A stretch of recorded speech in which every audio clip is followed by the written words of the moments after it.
bonitinhos, eu sou a Gleice Couto e no vídeo de hoje eu vou falar sobre as minhas leituras de março. Mas antes de tudo, não se esqueça de curtir o vídeo, de se inscrever no canal, acionando o sininho aí do lado e também as notificações do seu celular. Assim você vai sempre saber quando tem vídeo novo aqui no canal, além de ajudar no crescimento dele. Olha que bacana! Olha só, também me siga nas redes sociais e lembrando que caso você queira conhecer as minhas histórias, há um link pra elas na descrição do vídeo, beleza? Bem, vamos às minhas leituras de março? Ah, gente, o mês de março não foi um mês de muitas leituras pra lazer. Infelizmente, é que eu trabalhei horrores. Então eu li muito, claro, mas pra trabalho. Além disso, as minhas leituras pra prazer não empolgaram muito.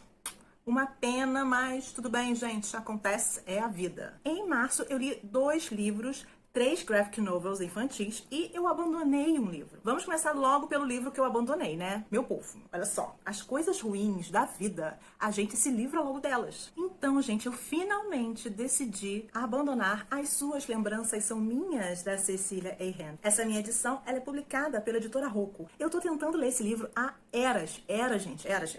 Eu até comentei isso aqui no canal, que eu ainda não havia desistido dele porque eu gosto muito da autora. Mas aí, gente, chegou um ponto que não rolava mais. Eu não mereço sofrer assim para autor nenhum. Então, olha só, eu abandonei com gosto. Saiu até um peso dos meus ombros. Esse livro, ele conta a história de Joyce e Justin. Joyce, ela perdeu o bebê dela em um acidente e ela acaba precisando receber uma transfusão de sangue. Quando sai do hospital, ela já começa a se sentir diferente, como se fosse outra pessoa. Ela ganha um gosto, assim, do além por carne, sendo que ela é vegetariana. Ela também percebe que do nada ela passou a saber latim e italiano e também fica muito surpresa por saber tanto sobre história e arte. Além disso tudo, a Joyce, ela tá enfrentando um momento conturbado da vida dela. Ela acabou de se separar e ela volta pra casa do pai, que é viúvo. Já o Justin, ele é um cara recém-divorciado que dá aulas no curso de arquitetura de uma universidade irlandesa e ele morre de medo de agulha. Só que durante uma palestra que ele assiste, ele é conhecido por uma mulher lá pra doar sangue. E aí ele doa sangue e a gente vê que a vida de Justin e de Joyce, ela se une de uma maneira inusitada. Durante a leitura a gente vai acompanhando essas coincidências que acontecem com eles, a forma como eles estão conectados e principalmente os desencontros que ocorrem entre os dois. Gente, esse livro, ele é arrastado pra mim. Eu achei ele moroso, eu achei ele cansativo, eu achei ele chato. A protagonista é chata.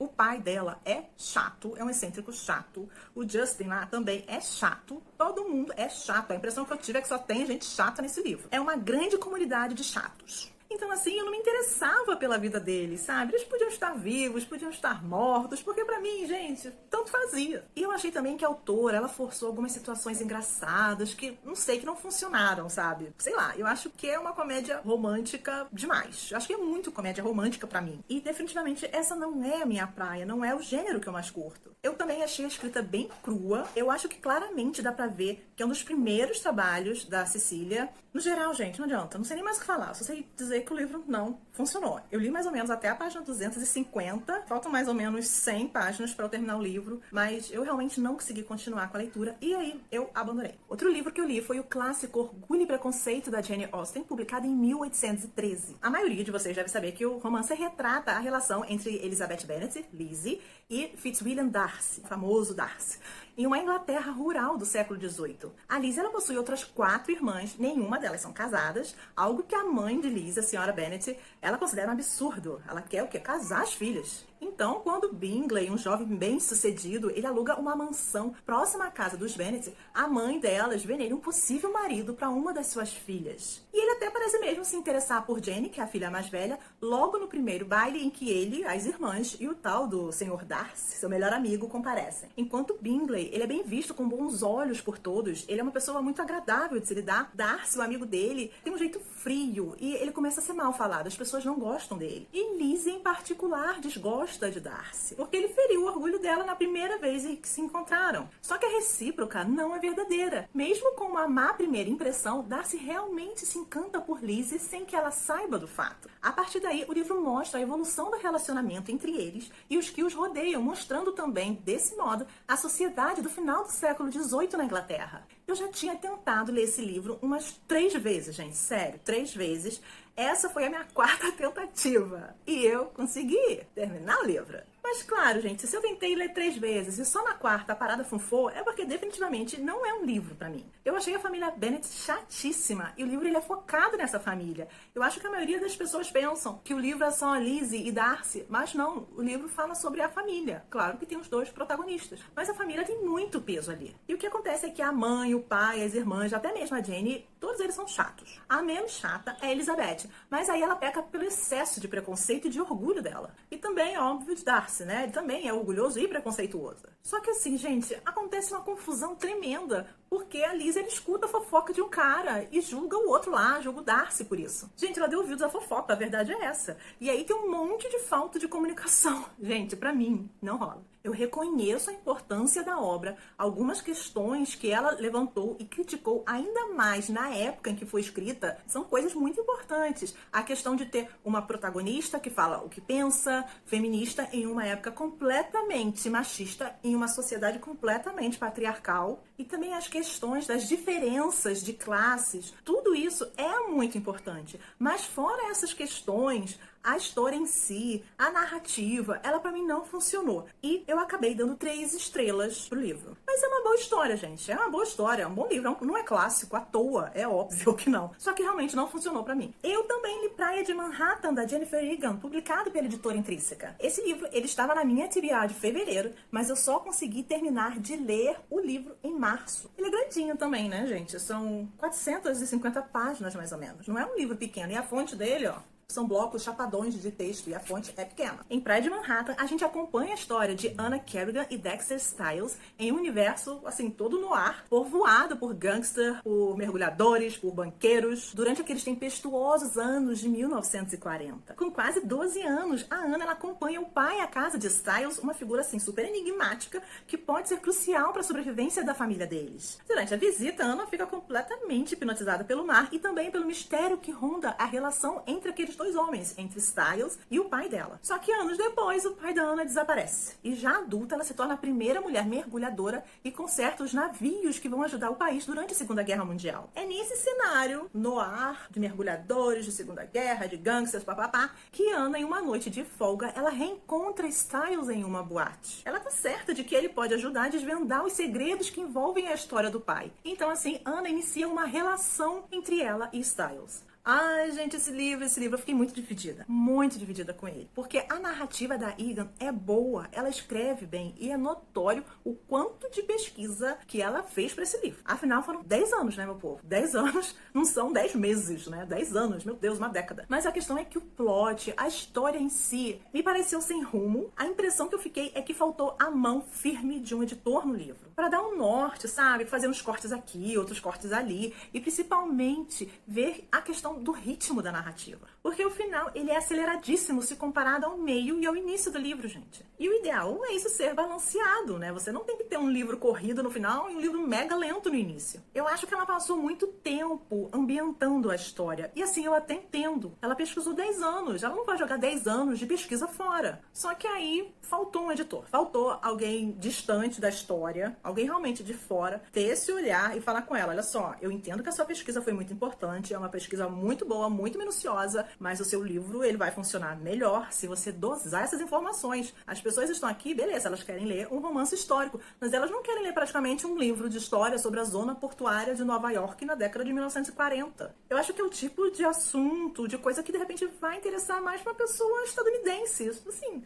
gente, qual é o meu interesse em saber isso? Assim, eu não tenho nenhum interesse em saber isso, sabe? Então, eu acho que realmente podia ter sido editado. Acabou que eu me prendi à história por conta da narrativa da Jennifer Egan, que é muito boa, não pela história em si. Eu também achei que alguns personagens, eles se perderam ao longo da história, eles até cumprem o papel deles em determinado momento, mas aí eles somem, assim, perdem a importância com uma facilidade. Eu achei muito esquisito. Na verdade, esse livro todo é meio perdido. Parecia que em alguns momentos ela escrevia sem rumo. Não sei, foi essa impressão que eu fiquei. Eu considero o livro dela mais fraco, apático, como eu comentei, é sem rumo. E aí eu dei 2 estrelas pra ele. E as 3 graphic novels infantis que eu li são de uma mesma autora, na verdade uma autora fictícia, porque essas histórias fazem parte de um K-drama que se chama It's Okay Not to Be Okay, disponível na Netflix. Se você ainda não assistiu, vá correndo assistir, porque é maravilhoso. É muito, muito, muito, muito bom. No K-drama, há uma escritora de livros infantis, por assim dizer, diferentes. O enfermeiro que trabalha em um hospital psiquiátrico e o seu irmão mais velho com transtorno do espectro autista. E os três, eles vão precisar enfrentar seus medos, seus traumas,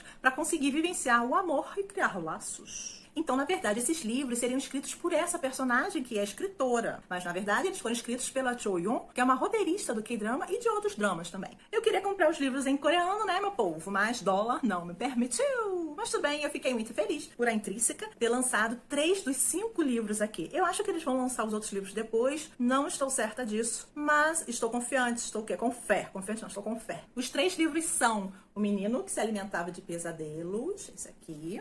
A Criança Zumbi, aliás, esse aqui. E O Cão Alegre, que é esse aqui. Em Um Menino que se Alimentava de Pesadelos, esse aqui, a gente conhece um garotinho que ele é assombrado por pesadelos terríveis e para tentar fugir desses pesadelos, para dar fim a esse tormento dele, ele vai até as profundezas de uma floresta e faz um pacto com uma bruxa. E nesse pacto ela promete que ela vai apagar todas as lembranças ruins da mente desse menino, contando que ele prometa que ele vai se tornar um adulto feliz. O acordo ele até parece simples, né, gente? Se tornar feliz não é fácil, né? Mas o preço a ser pago, caso ele não cumpra essa promessa, pode ser alto demais. Gente, é basicamente um conto sobre aceitação e superação dos seus medos, sobre conviver com esses medos, porque eles também são partes da gente, e é por meio dessas vivências, por mais difíceis que às vezes elas sejam, que a gente amadurece, que a gente cria, que a gente anseia por novas experiências na nossa vida. A verdade é que sem as nossas lembranças, o que resta da gente? Elas são parte da gente, elas formam quem a gente é hoje. Então por isso que é tão importante a gente aceitar esses medos, essas lembranças ruins, e a gente aprender com isso. Só assim a gente vai crescer, vai conseguir ser feliz, ser confortável na nossa própria pele. Esse é o conto que eu mais gosto, é a mensagem que eu mais gosto. As ilustrações são lindas, eu já mostrei em um vídeo de unboxing rapidinho por dentro como eles são. Vocês podem ver lá que as ilustrações são belíssimas. Em Criança Zumbi, que é esse aqui, um menino de pele muito pálida e olhos enormes, ele mora em um pequeno vilarejo e conforme ele crescia, a mãe percebeu que ele não tinha sentimentos e que ele sentia uma fome insaciável. Todo dia a mãe roubava animais das casas vizinhas para dar ao filho dela. Só que acontece uma pandemia e os vizinhos são obrigados a ir embora. E aí a mãe desse menino, ela se vê obrigada também a tomar algumas medidas muito drásticas para salvar a vida do filho. Gente, quando eu li esse conto, eu fiquei pensando no tanto de coisas com as quais a gente se alimenta, que na verdade não sacia a gente, e como a gente acaba por perder aquilo que realmente importa. Eu fiquei pensando muito nisso, foi um conto que me fez refletir muito. Eu acho que é um conto muito cru. As imagens são fortes, a mensagem também é forte. E por fim a gente tem O Cão Alegre, que é esse aqui.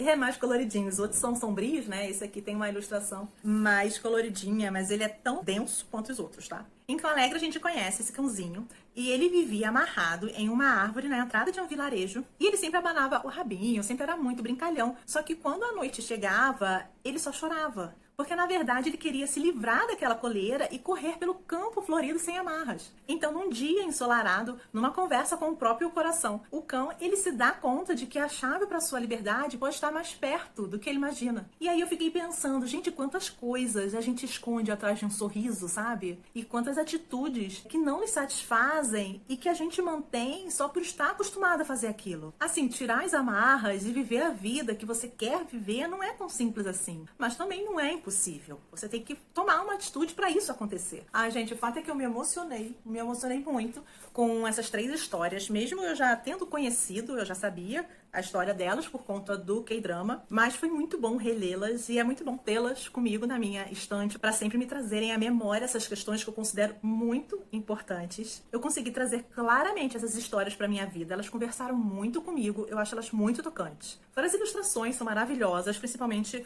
a desses 2 primeiros aqui, eu gostei mais dessa pegada mais sombria e que também conversam muito com o conteúdo da história. Enfim, gente, os 3 livrinhos eu dei 5 estrelas para eles, tá? Lindos, lindos, lindos e com certeza eles foram a minha melhor leitura de março. Na verdade, eles salvaram março em relação a leituras. Enfim, gente, essas foram as minhas leituras no mês de março. E aí, o que vocês acharam? Vocês já conheciam esses livros? Vocês querem ler algum deles? Aliás, o que vocês leram em março? O que vocês estão lendo agora? Comentem aí embaixo que eu quero saber, tá bom? Espero que tenham gostado do vídeo. Beijo, tchau!